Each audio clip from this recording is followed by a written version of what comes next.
If you've been playing games for a while, you might take for granted that no matter what you're playing, there will always be a set of standard moves you can make, or abilities you can use. You can move your paw in a few spaces, you can attack an opponent with your basic sword swing, or a low-level magic attack. But you might be surprised to learn that this isn't a given. Trading card games break this mold. So how can we describe this phenomena? And why is it different in trading card games? Let's talk about it today on Draw 5 Move 5.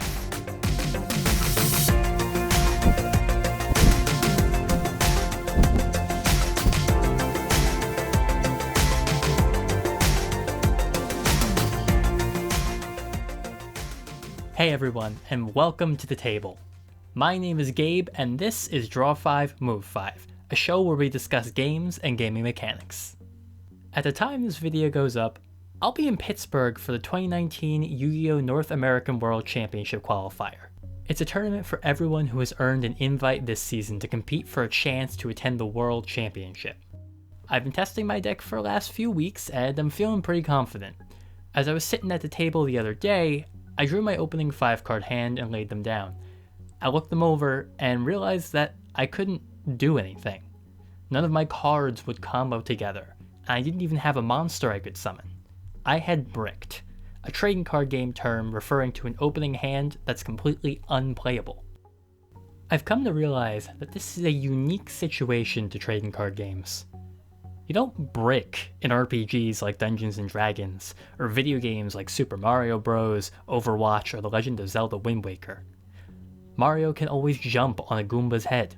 You can always attack an opponent in Overwatch, and you can always swing your sword and raise your shield in Zelda. There are cases where this can change, but it's always because an external force alters the conditions you're playing under. The beholder just stunned you with Nairay, or the player to your right just played a skip card. Guess you're not taking a turn now.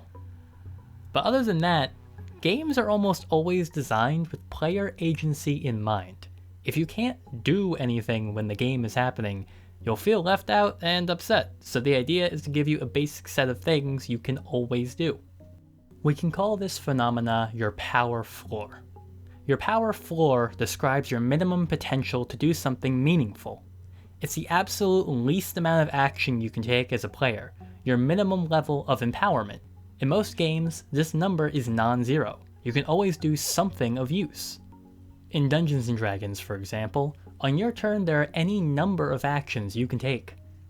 You can always attack in a way that's optimal for your character by either casting a weak spell called a cantrip if you're a spellcaster, or by using a weapon like a sword, mace, bow, or crossbow if you're more physical.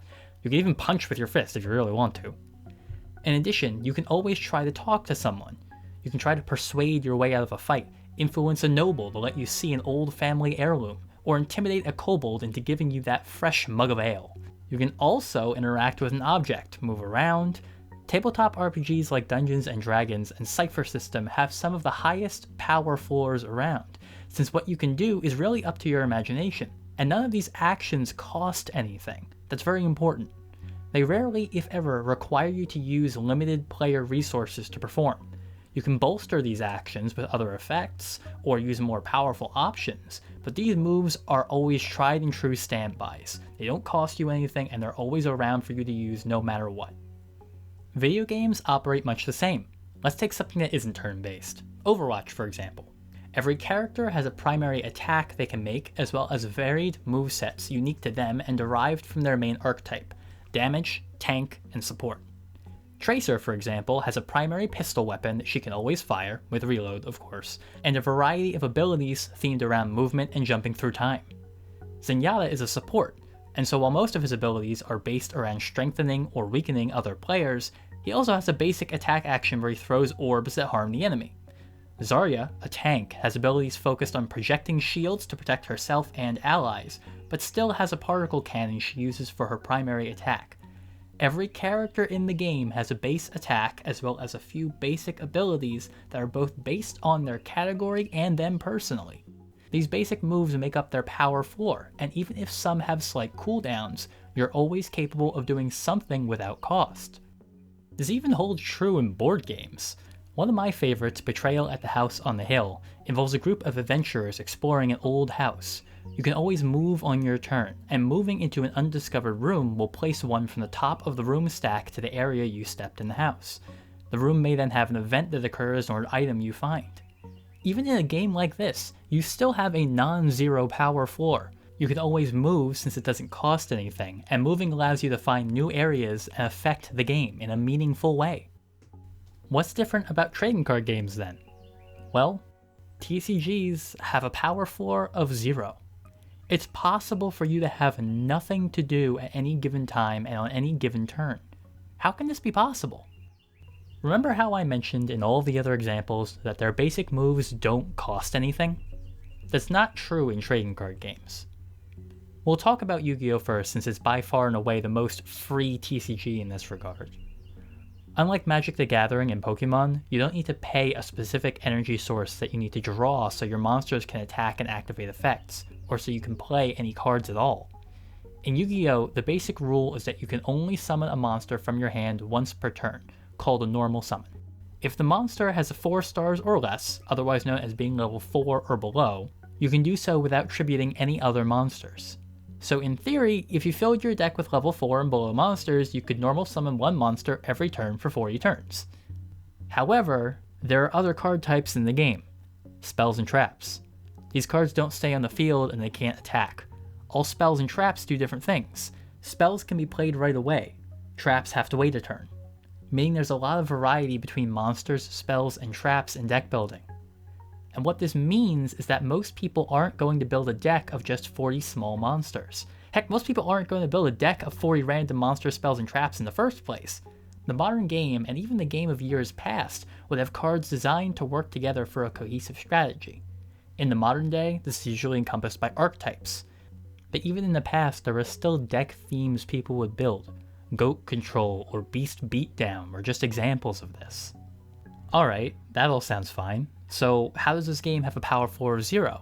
It sounds like you could always summon a small monster or either activate it or set a spell or trap. While that makes sense on paper, it doesn't work that way in paper. Because this is a game of deck construction and you draw a small section of your deck to start the game, just 5 cards, there's an element of chance to whether or not you'll get any playable cards at all. All the cards in your deck might be designed to work together, and even if they don't have a listed cost on the card, they might not be able to function if you don't draw the right cards to work with them. You could draw 3 spells that revive a monster, a trap that searches a card, and a high level monster you intended to summon from your deck that you have no way to summon from your hand yet. While yes, you can set the trap card and your spells, it doesn't do anything to further your strategy in the moment. It's not doing anything meaningful, like it was in the other games we talked about. At best, you can add another card to your hand that might start your deck next turn, but that's if your opponent can't defeat you on their first turn since they're now free to attack you directly. The fact is, although you may often open good hands, the variance of drawing 5 cards out of 40 or 60 means that there's always a chance you can't do anything useful. This means your absolute minimum power, your power floor at any given time, is 0. And if this is the case in Yu-Gi-Oh!, where most of the effects don't have a cost that matters, or don't have one at all, imagine what it's like in Magic the Gathering, where you need to draw land cards and gain mana in order to activate any other card in your hand. There's a reason people will sometimes say they got mana screwed. If you don't draw any lands for a few turns, you can't play the game until you do. If you draw all lands, you'll have the same problem. Now you have a ton of mana, but no spells to cast or creatures to play. This is also why Magic has an optional rule called a mulligan. You can shuffle your opening hand into the deck, then draw a new hand with 1 less card. You can do this as many times as you like. Even with this boost in consistency, however, there's still a chance you'll open a hand you can't play.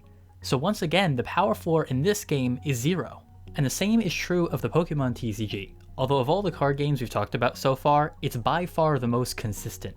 While energy cards are required for your Pokemon to attack, you can activate many trainer cards without cost to try and find both more Pokemon and basic energy cards.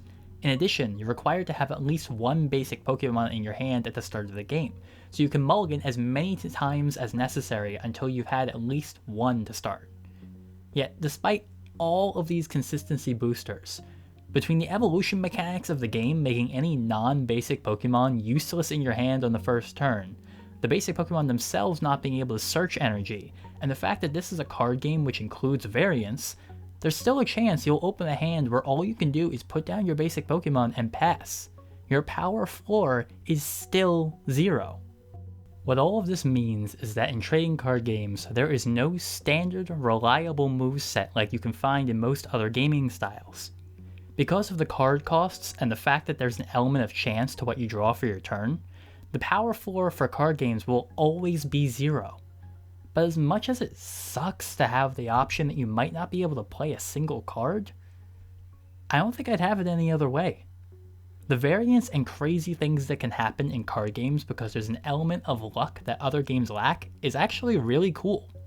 It amps up the drama while playing in its own unique way, and this is frequently shown in card game anime. Believing in the heart of the cards and all that.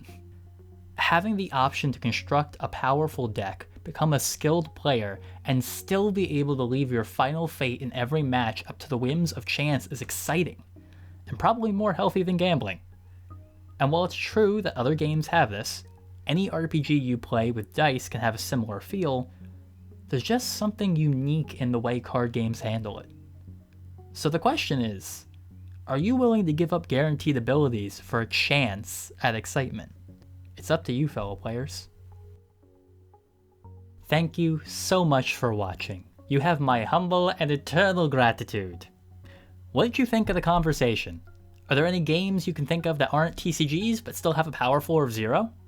And how do you feel about TCGs having that chance at failure despite the player's best efforts? I'd love to hear your thoughts, so let's keep this discussion rolling down in the comments. If you enjoyed the video and you'll want to hear more from me, hit the like button. I'm putting out new videos every week on games and gaming mechanics, so be sure to subscribe and ding-a-ling that notification bell so you never miss an update. My name is Gabe, this is Draw 5 Move 5, and until next week, go have a good game.